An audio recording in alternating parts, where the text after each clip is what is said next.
Ширин Айтматованын жолдошунун камалышы Бишкектин үстүндөгү кара түтүн Атамбаевдин жана анын тарапташтарынын сот процесстери өңдүү жаңылыктардын арасынан бир жаңылыкка көп көңүл бурулбай калды. Бабановдун партияны башка колго өткөрүп берип, саясаттан кеттим дегени. Бүгүн дал ушул теманын айланасында сөз кылабыз. Арыбаңыздар, бул Шапалак каналы, мен Самат Качкынов. Алгач сөздүн башын Өмүрбек Бабановдун өзүнөн баштасак, ал ким жана саясатка кантип келип калган? Өмүрбек Бабанов 49 жашта. Жыл жаңыргандан кийин тагыраагы 20-майда 50-ге чыгат. Үй бүлөлүү 4 баланын атасы. Кыргызстандагы эң бай адамдардын катарына кирет. Ачык булактарда анын байлыгынын көлөмү акча эквиваленти менен 1,5 миллиард доллар деп жүрөт.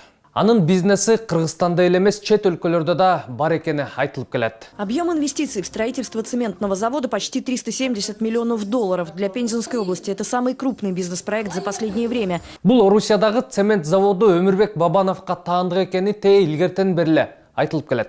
Бирок өзү бул сөздөрдү бышыктап, же болбосо эч качан төгүнгө чыгарган эмес. Негизи Өмүрбек Бабанов саясатка ишкерликтен келген. Муну өзү деле айтып келет.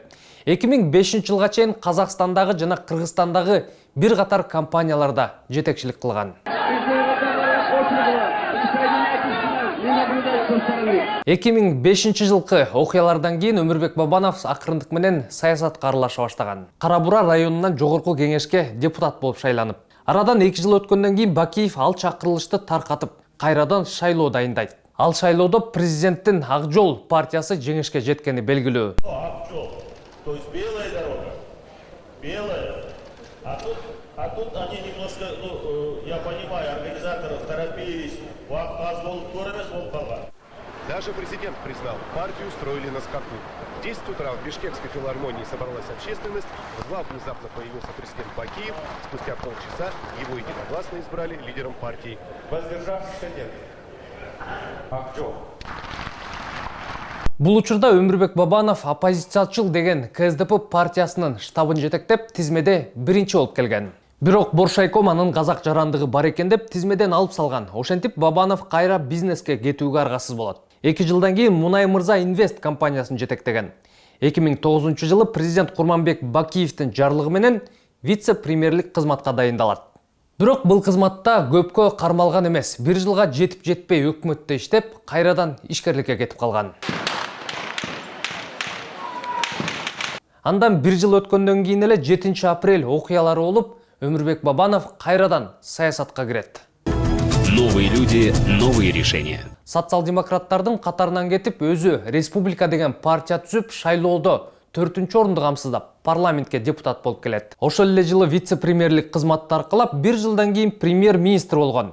1 жылдан кийин аргымак чыры чыгып, өкмөт башчылыктан кеткен. Депутатская фракция Атамекен поднят вопрос относительно лошади, касаясь Айланда Руан, Самиль Шинджанович, мы с вами встречались по этому поводу, я вас об этом просил и говорил, что расследование по данному факту, она проводится как с вашей стороны, как я понимаю, и со стороны транспортной прокуратуры. Да, расследование должно быть прозрачно, объективно. Бирок мындан кийин дагы Өмүрбек Бабанов саясаттан кеткен эмес. 2015 жылы Республиканы Ата журт партиясы менен бириктирип парламентке келген. Кызыгы Ата журттун лидери Камчыбек Ташиевке анда мандат жетпей калган. Муну ар ким ар кандай чечмелеп жүрөт. Буга токтолбой эле коелу. Ошентип президенттик шайлоо жакындап, Өмүрбек Бабанов шайлоого аттанат. Сизге талапкер болуп катканыңыз менен куттуктайбыз. Чоң күрөштүн алдында турасыз, сизге ийгилик каалайбыз. Чоң рахмат. Бабанов президент болууга толук мүмкүнчүлүгү бар болчу. Рейтинги башка талапкерлердикине караганда алда канча бийик болчу. Андыктан үгүт иштеринде анча чуркабай деле койсо, эч кандай кыйынчылыксыз өтүп кетмек. Бирок шайлоо өнөктүгү бул өзү жаман оюн экен. Нурсултан Назарбаевге барды, он адырда минтип койду, Атамбаевди сындап койду боло туруп, аягында иши чатак болуп кетти. Бабанов, я, конечно же, видел его, честно скажу. Я думал, это будет президент Кыргызстана, хороший президент, который мне говорил, вот вашу дорогу только я продолжу. Вдруг заявляет, что мы идем не той дорогой, мы идем туда-сюда и так далее. Больше того, я открыто говорю, Ко мне приходил один зарубежный олигарх от имени Бабанова. Бабанов побоялся предложить. И предложил мне 20 миллионов долларов за то, чтобы я поддержал Бабанова.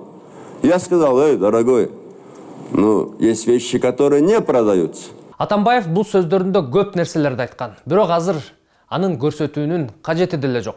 Ошентип шайлоо болуп, Бабановго кылмыш иш козголуп, ал өлкөдөн чыгып кетүүгө аргасыз болот.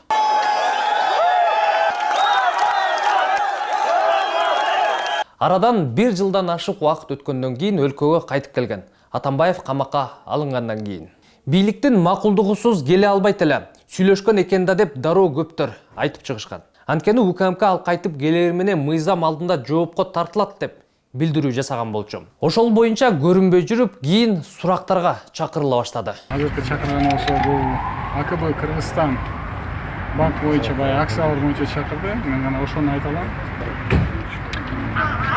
Экинчиси эртең саат 3-тө ГКМБга чакырды. Өткөн аптанын акырында Республика партиясы съезд өткөрүп, анда Бабанов сөз сүйлөп, партия төрагалыгынан жана саясаттан кеткенин жар салды. Республика партиясынын лидерлигинен Республика Ата-Журт партиясынын тең төрагалык ордунан мен кеттим. Бирок Кыргызстаныма дайыма жардам берем.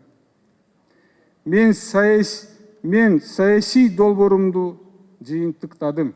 Бирок бул саясаттан биротоло кеттим дегенди түшүндүрбөйт. Бул убактылуу чечим деп көптөр дароо айтып чыгышты. Анткени алдыда парламенттик шайлоо. Ачык болбосо да көшөгө артында Бабанов саясий ишмердүүлүгүн жүргүзө берет. Партияны дагы бөлөк кишиге эмес, өзүнүн эле жакын адамы Мирлан Жээнчороевго өткөрүп бергени дагы бекерден эмес. Биринчиден, Бабановдун үстүнөн кайра-кайра иш козголуп жатат. Анын үстүнө анын 16дан ашык мүлкү камакка коюлганы кабарланган. Андан тышкары көмүскө ар кандай сөздөр айтылып жатат. Мындан мурда эле саясаттан кеттим деп убада берген. Бирок мен анын саясаттан кеткенине ишенбейм. Менин оюмда бул жөн эле оюн. Ал шайлоого сөзсүз барат. Жогоруда айткандай, маселелерди чечип калса, ал шайлоо тизмесине биринчилерден болуп кирип калышы ыктымал. Себеби шайлоого барганга чоң каражат керек. Партиянын азыркы көрүнүктүү мүчөлөрүндө ошол эле Руслан Казакбаев, Кенжебек Бокоев жүрөт. Алардын чоң бизнеси деле жок. Өмүрбек Бабановду саясаттан кетишине азыркы бийлик мажбур кылды. Камалып, толгон токой бизнесинен, акчаларынан айрылгычакты оюндан четте болуп турганы азыр ал кишиге ыңгайлуу. Бирок бул бийлик кеткенден кийин сөзсүз түрдө баш көтөрөт. Балким ошол күндүн эртеси эле теле аркылуу билдирүү жасайт. Саясатка кайтып келгенде да эффектна кайтып келет. Андыктан күчкө толуп турган Өмүрбек Бабановду эрте эле чийип коюуга болбойт.